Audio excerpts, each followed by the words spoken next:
Terima kasih saya juga kepada yang berbahagia Profesor Madya Dr. Yanti, Ketua Bahagian Jaminan Kualiti merangkap pengurusi Majlis Sambutan Hari Kualiti, dan juga ahli-ahli jawatankuasa yang telah bertungkus lumus saya tahu sejak beberapa minggu yang lepas untuk menjayakan majlis pada hari ini. Dan juga saya mengucapkan ribuan terima kasih kepada rakan-rakan yang hadir. Okey, semua timbalan-timbalan dekan, pengurusi-pengurusi pusat, ketua-ketua program, kaki tangan akademik, kaki tangan bukan akademik. Jadi maknanya saya mengucapkan terima kasih kepada semua warga FSK yang ada di sini. Jadi untuk memulakan apa yang saya ingin berkatakan hari ini, kita hayati slide yang pertama.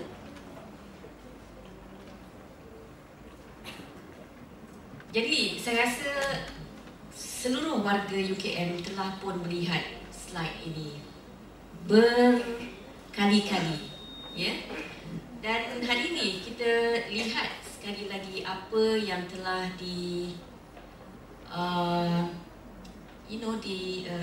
vision atau yang telah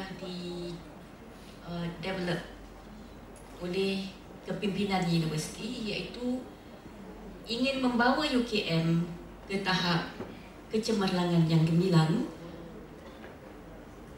by the year 2018. Jadi dia telah dimulakan pada 2008 dan sekarangnya kita berada di 2013, iaitu di hampir kepada penghujung kepada kegemilangan. Dan saya rasa kita tidak boleh menafikan, lebih-lebih lagi saya rasa sesiapa yang telah berada lama di UKM sebelum tahun 2008 kan, sehingga 2013 sekarang ni, kita telah pun sebenarnya nampak perbezaan yang cuba dibawa oleh kepimpinan universiti. Jadi kalau sebagai contohnya, ambil diri saya mula bertugas di UKM pada tahun 1985. Jadi saya tahu ada setengah daripada saudara-saudari mungkin belum lahir lagi pada masa itu. Jadi pada masa itu, bila saya mula bekerja, saya nampak sebenarnya penekanan ke arah kualiti seperti apa yang ada yang kita rasai hari ini adalah tidak begitu terasa bahannya. Jadi apabila diusulkan Plan Transformasi UKM bermula 2008, maka saya rasa semua kaki tangan akademik khususnya merasa bahan transformasi tersebut, kerana setiap orang daripada kita telah diberikan KPI untuk dicapai. Dan begitu juga saya rasa pada kaki tangan bukan akademik juga telah diterapkan apakah ciri-ciri yang perlu ada, apakah perubahan-perubahan yang perlu kita lakukan untuk membantu UKM mencapai kecemerlangan yang diidamkan. Jadi FSK sebagai salah satu entiti daripada UKM juga menatang vision yang sama, di mana kita juga ingin mencapai kecemerlangan yang lebih tinggi daripada apa yang kita telah capai selama ini. Dan untuk itu sebenarnya pada tahun lepas telah ada satu perjumpaan di antara beberapa kaki tangan kepimpinan dan juga wakil-wakil daripada pensyarah yang melihat kepada plan strategi FSK, dan sebahagian daripada plan tersebut telah pun dilakukan, sama ada kita sedar ataupun tidak. Dan pada 19 hari bulan ini sekali lagi kita akan bermesyuarat, dan kali ini kita akan juga memanggil bukan sahaja pentadbir tetapi juga wakil-wakil daripada bukan pentadbir dari kalangan pensyarah dan juga kalangan bukan pensyarah untuk meneliti semula dan memperhalusi pelan tindakan strategik Fakulti Sains Kesihatan. Jadi plan strategik ini ini adalah amat penting. Kerana apabila kita mensasarkan sesuatu, kita seharusnya dapat mencirikan apakah perkara-perkara yang boleh digunakan sebagai bertanda bahawa kita telah mencapai kecemerlangan tersebut. Jadi pada setahun yang lepas kita telah identify ataupun mengenal pasti beberapa perkara yang kita ingin tekankan. Tapi pada kali ini kita akan lebih memperhalusi dan menentukan ciri-ciri yang lebih jelas supaya semua ahli FSK boleh bergerak bersama-sama untuk mencapai hasrat tersebut. Jadi, budaya sesuatu masyarakat adalah satu faktor utama yang akan menentukan maju mundurnya sesuatu masyarakat itu. Jadi, budaya di sini bukanlah bermaksud tari-menari ke, nyanyian ke, itu bukanlah maksud budaya yang saya maksudkan. Tetapi budaya itu sebenarnya adalah sikap tindakan ataupun tingkah laku yang menjadi amalan seharian. Jadi dalam konteks bekerja ataupun bertugas, ia dikaitkan dengan budaya kerja dalam sesebuah jabatan ataupun organisasi yang menjadi faktor utama dalam menentukan matlamat maju atau mundurnya sesebuah organisasi. Jadi kerja yang cemerlang pula bermaksud apa? Kita selalu mengatakan cemerlang. Tetapi apakah definisi cemerlang tersebut? Jadi, definisi cemerlang itu adalah boleh kita maksudkan sebagai sentiasa baik, mempunyai peningkatan dari tahun ke setahun dan tidak pernah terdapat kesilapan yang mendatangkan sebarang masalah. Jadi, ini saya rasa amat relevan. Sama ada dari kalangan akademik ataupun bukan akademik. Memang sikap cemerlang, sikap budaya, tiada kesilapan adalah sesuatu yang amat kita harapkan. Jadi kalau di kalangan pensyarah, mudah kita lihat. Di Bali, di UKM telah disasarkan perlu ada zero defect contohnya. In terms of yang paling ditekankan adalah anything to do with peperiksaan contohnya. Jadi untuk beberapa tahun kebelakangan ini FSK belum lagi dapat mencapai KPI zero defect itu. Contohnya last semester ataupun last session kita cakap FSK mempunyai bilangan ralat yang paling tinggi di kalangan fakulti di UKM. Jadi saya amat mengharapkan perkara ini akan dapat diperbaiki pada semester ini. Ya. Kita kalau boleh kita tak mahu lihat ralat markah, ralat kertas soalan. Ya. Dan of course daripada kalangan kaki tangan bukan akademik juga tidak terkecuali kerana saudara-saudari merupakan tonggak kepada yang membantu kepada meningkatkan kecemerlangan kaki tangan akademik dalam mencapai mengeluarkan graduan contohnya ataupun dalam research. Semua itu memang kita perlukan sokongan daripada saudara-saudara semua.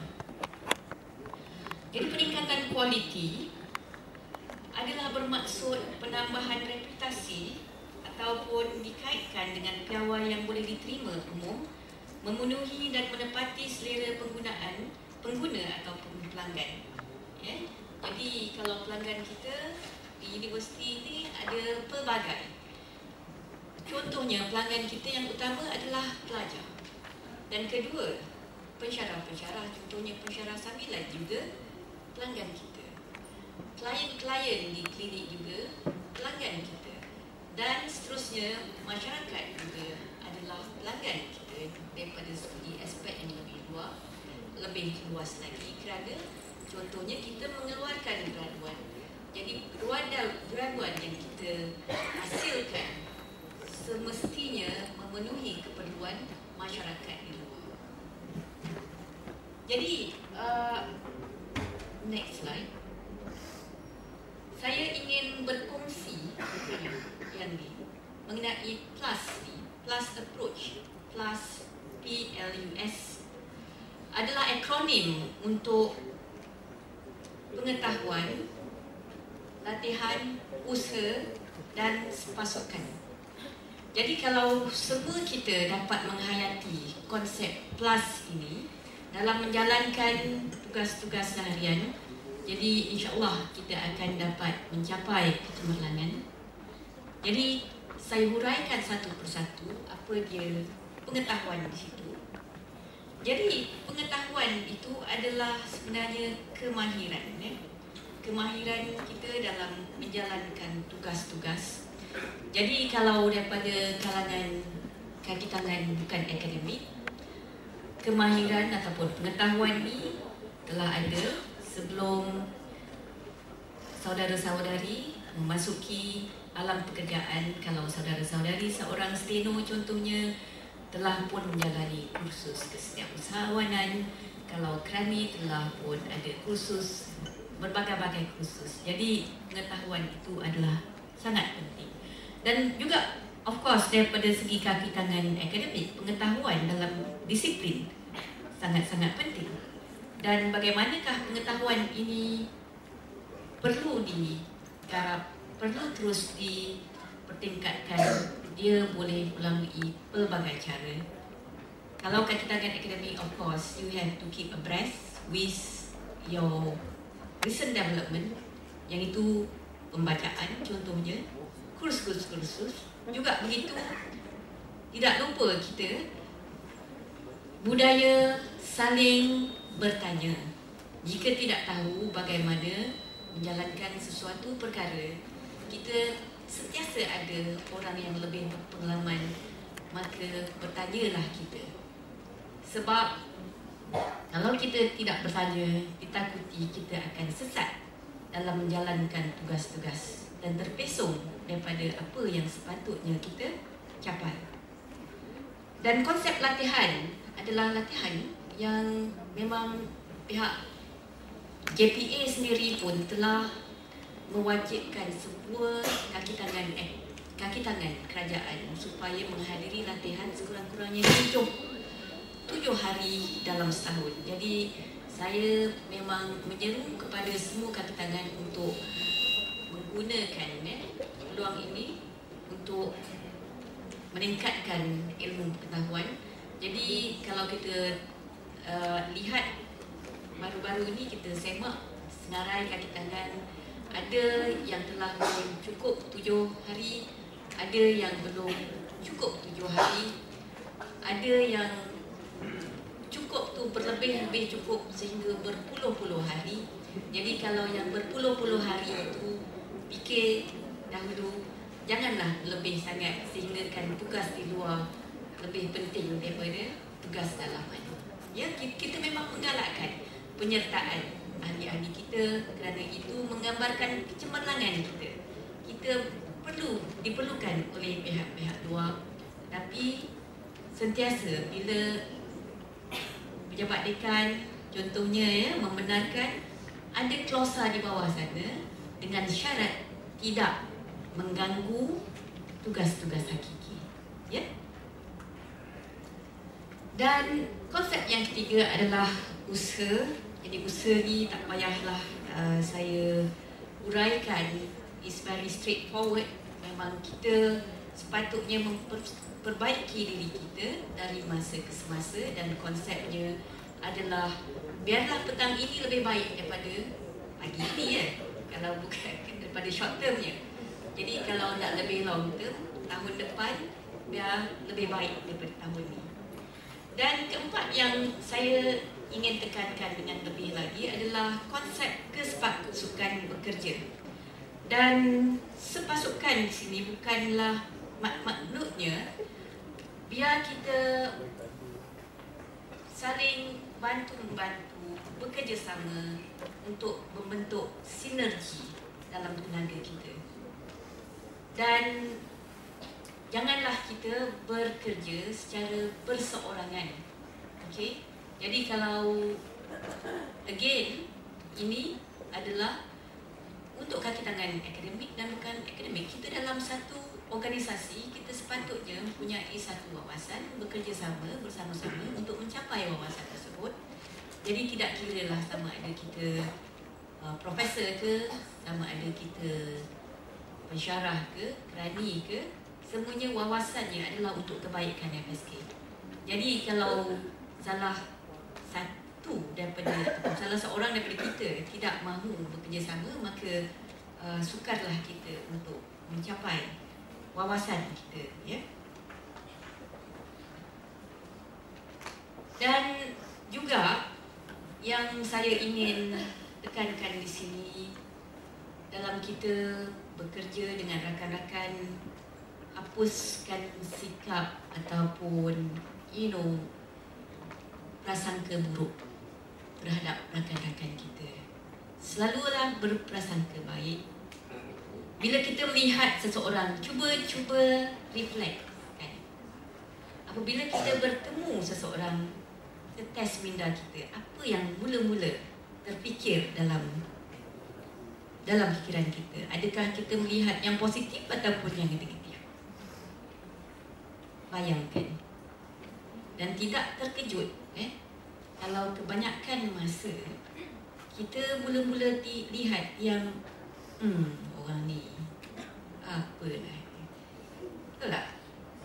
Cuba ubah, lihat macam mana pun seseorang itu ada kekuatan mereka. Kalau kita pupuk dan tell people, okay, you are good in this, okay, rather than you ni betul lah, you tak buat yang ni okay, jadi cuba tukar perlahan-lahan minda tersebut. Dan kita perlu saling menghormati. Kita boleh mempunyai perbezaan pendapat, tetapi perbezaan tersebut perlu diutarakan dengan cara yang terhormat. Jangan kita bergaduh, ya. Kalau bergaduh tu jangan buat di faculty, okay? Kita dah mature, alright, dan minda kita pun bagus. Kalau tak suka daripada mengumpat, baiklah panggil, okay? Saya rasa cakap dengan dia, saya rasa you ni macam ni, betul tak? Daripada kalau benda tu tak betul, orang tu akan kata tak betul. Tak, apa pasal you cakap macam ni, okay? Daripada kita besar-besarkan, api-apikan lagi. Saya tak suka Dr. Yanti. Lepas tu saya ingat dia tu macam tu. Saya cakap dengan Dr. Yanti ni, Yanti tu ayah dia macam tu lah.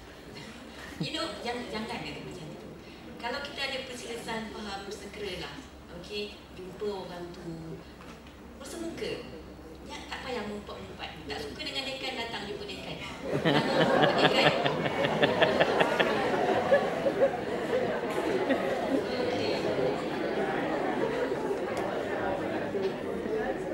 Okey, yang tu ya. Saya akhir sekali. Okey, saya nak memberi apa ni lah. Awas ya, ada ancaman USA dan juga ada propaganda daripada WII.FM. Dah dengar kan? Tak dengar warta berita kata ada pengintipan kamera. Dia mengintip kita, tapi yang paling penting adalah USA dalam diri kita. Untuk saya apa? Okey? Untuk saya apa? Jadi itu sangat-sangat membahayakan organisasi. Dan juga propaganda WIIF.FM ni, what's in it for me? Apa yang ada dalam tu untuk saya? Ini sangat penting ya. Itu membawa ke sifat nak menonjolkan diri sendiri. Kalau perkara-perkara tu tak memberi faedah untuk kenaikan pangkat contohnya, tak payahlah saya. Itu adalah satu perkara yang harus dijauhi ya, kerana itu boleh memang menumbangkan organisasi. Kita suruh jadi ahli jawatankuasa ni, tak naklah, bukan masuk KPI saya pun ya, nanti bukan boleh naik Profesor Madya pun ya. Jangan macam tu ya. Saya ni Fakulti Sains Kesihatan ya, dia tubuhkan daripada tahun 1992, sekarang ni dah berumur berapa tahun dah? 21 tahun. Terus pupukkan kecemerlangan sehingga tahap yang paling tinggi. Saya ingatkan pada saudara-saudari, moto FSK adalah Leaders in Health Science. Kita nak jadi peneraju dalam health science. Jadi kalau untuk jadi peneraju tu, dia perlu sentiasa ke depan. Jadi kalau you main layang-layang, yang menarik layang-layang itu, itulah penerajunya. Dia tak boleh di belakang layang-layang. Jadi sekarang ni masih lagi kita mungkin pada tahap yang agak selesa, kita di depan. Tapi akan ada satu masa kalau kita terus di tahap selesa, tidak mahu berubah, maka kita akan ada layang-layang itu akan penerajunya yang lain. Dan kita bukan lagi peneraju. Jadi itu saja ucapan saya untuk hari ini. Jadi saya sekali lagi mengucapkan banyak terima kasih